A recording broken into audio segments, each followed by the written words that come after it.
Les voy a contar y ya les voy a presentar a nuestro último invitado. Él es el señor Aldo Abraham, es de la Fundación Libertad y Progreso. Hacen proyecciones de inflación y me parecía muy interesante traerlo a Aldo para hablar un poco, para adelantar algo, hablaba Rafa recién respecto de las tarifas, pero para adelantar un poquito lo que es la inflación de febrero y cómo va a seguir la inflación. Libertad y Progreso obviamente mide, tiene su propio IPC, así que ahora con Aldo vamos a hablar del tema. Bienvenido, Aldo, ¿cómo estás? Muy bien, un gusto estar charlando contigo.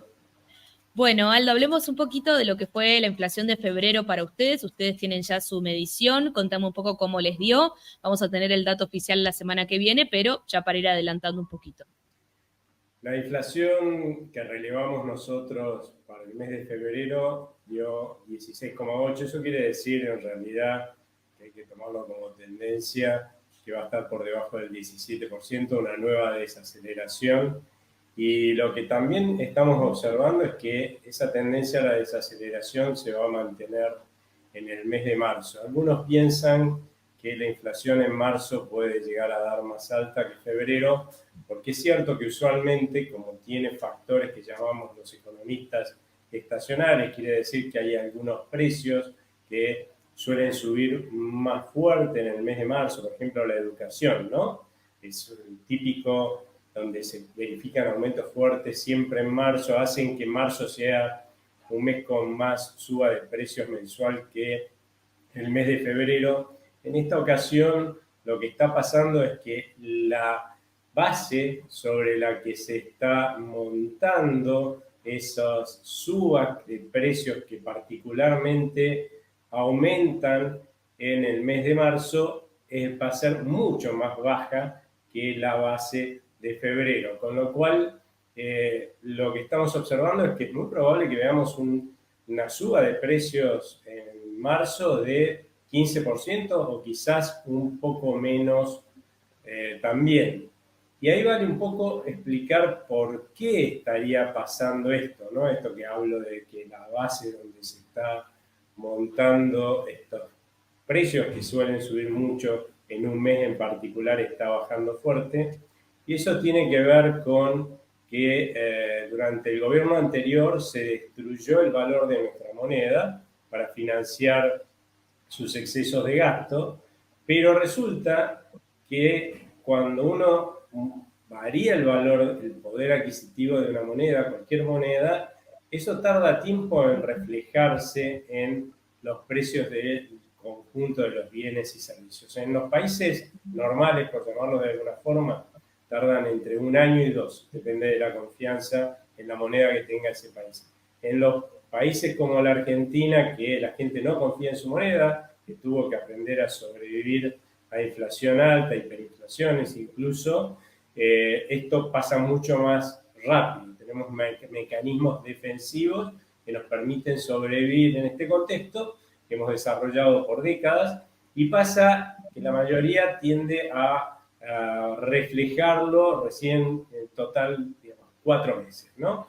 Y primero lo hace muy fuerte, por eso vimos un alza muy fuerte en el mes de diciembre, y después empezamos a ver que cada vez menos bienes y servicios quedaban por reflejar, ¿sí?, la pérdida de poder adquisitivo del gobierno anterior. ¿Qué pasó durante este gobierno? Se dejó de financiar con emisión desde el Banco Central al Tesoro, y eso permitió mantener más o menos constante la cantidad de pesos en la economía. O sea, no estamos generando nueva pérdida de poder adquisitivo, sino que lo que estamos viendo, ¿sí?, es la corrección de las distorsiones y de toda la pérdida de poder adquisitivo que se gestó en el pasado, ¿no? Mientras esto siga así, es muy probable que veamos que esta tendencia se profundiza e incluso por ahí en el segundo trimestre volvamos a tener un dígito de inflación mensual, lo cual lamentablemente festejamos, pero la verdad es que eso lo tiene cualquier país de la región, excepto por Venezuela,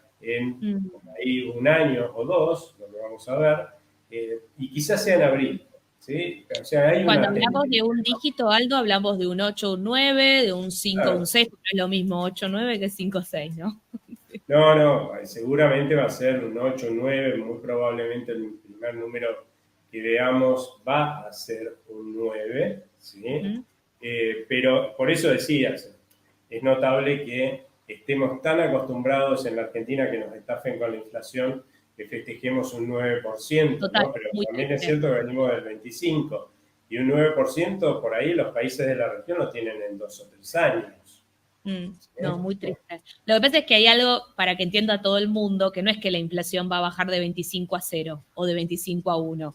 Hay algo que matemáticamente, digamos, económicamente, se entiende numéricamente, no te va a bajar de 25 a 0 de un mes para el otro. Así que es normal que esto vaya como en escalera y es hasta sano que vaya en escalera, ¿no, Aldo? Sí. Es que la economía, en economía vos los desastres y la destrucción la podés hacer muy rápido, ¿no? Pero después resolverlo, reconstruir esa economía lleva mucho esfuerzo y trabajo. Y bueno, acá seguramente lo que vamos a ver es que para ver lo que sucedió en otros, que sucede en los países de alrededor de un dígito de inflación anual, ahora estamos hablando, vamos a tener que esperar por ahí al 2026, 2027, lamentablemente, porque eso también depende de otro factor, que es tener un banco central solvente. Y lamentablemente el anterior gobierno dejó al Banco Central en una quiebra absoluta.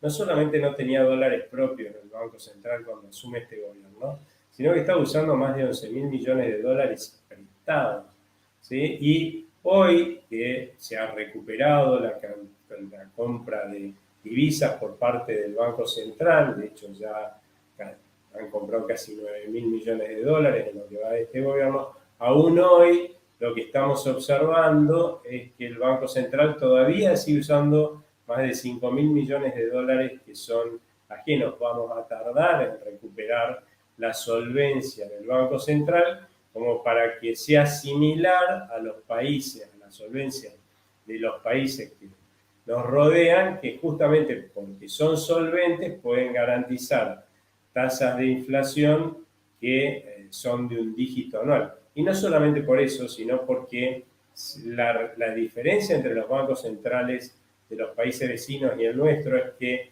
ellos han priorizado siempre respetar al ciudadano dándole una moneda estable y confiable, para lo cual producen lo que la gente demanda y nada más. Acá la prioridad de nuestro Banco Central en la mayor parte de su vida ha sido, y sobre todo en las últimas décadas, ha sido en realidad financiar los excesos de gastos de los gobiernos, con lo cual han producido todos los pesos que los gobiernos de turno necesitaban, y eso implicaba una pérdida de poder adquisitivo de nuestra moneda fenomenal, ¿no? El famoso impuesto inflacionario, con el cual nos sacaban poder adquisitivo de los pesos que nosotros teníamos y cobrábamos como sueldo para financiar excesos de gasto del gobierno, ¿no? Ujú. Aldo, respecto, ya que me hablas un poquito del Banco Central, ¿cómo ves la salida del cepo? ¿La ves en el corto plazo? ¿La ves posible? Milei como que no quiere dar fechas, pero dice que pronto, ¿no? Sí, yo creo que va a ser en el segundo trimestre. Vamos a ir a una unificación cambiaria. Lo de salida del cepo hay que ser cuidadoso porque si uno observa cuál fue, cómo se salió del anterior cepo, el único cepo del cual salimos ordenadamente de los 22 que tuvimos antes que este fue del cepo de Cristina Fernández de Kirchner, y lo hizo el gobierno de Cambiemos, ¿no? Salió ordenadamente, pero a una unificación cambiaria. Pero salir del cepo en realidad implica desarmar las regulaciones absurdas que se imponen para tratar de sostener lo insostenible en el tiempo, ¿no? Y en ese momento se salió una unificación cambiaria, la gran mayoría de los argentinos operábamos en un mercado único, pero se mantuvieron algunas regulaciones hasta que se fueron desarmando en los meses subsiguientes. Yo creo que esta vez va a pasar exactamente lo mismo, ¿no? Vamos a salir una unificación cambiaria, pero el desarmado de las regulaciones que sostienen el actual cepo, que fueron impuestas por la anterior administración, es tan kafkiano, es tan enmarañado y muchísimo más grande que el que dejó Cristina Fernández de Kirchner, probablemente lleve un poco más desarmarlo, pero unificación cambiaria creo que ya vamos a tener en el segundo trimestre, y en los meses subsiguientes se sacarán las regulaciones Entonces, que quedan. eso, ¿qué te imaginas, Aldo, como primer momento? ¿Te imaginas? Te lo llevo al plano y al llano y las preguntas que seguramente tiene la gente. ¿Te imaginas poder comprar más de $200 mensuales en un primer momento? ¿Te imaginas poder girar utilidades si sos una empresa?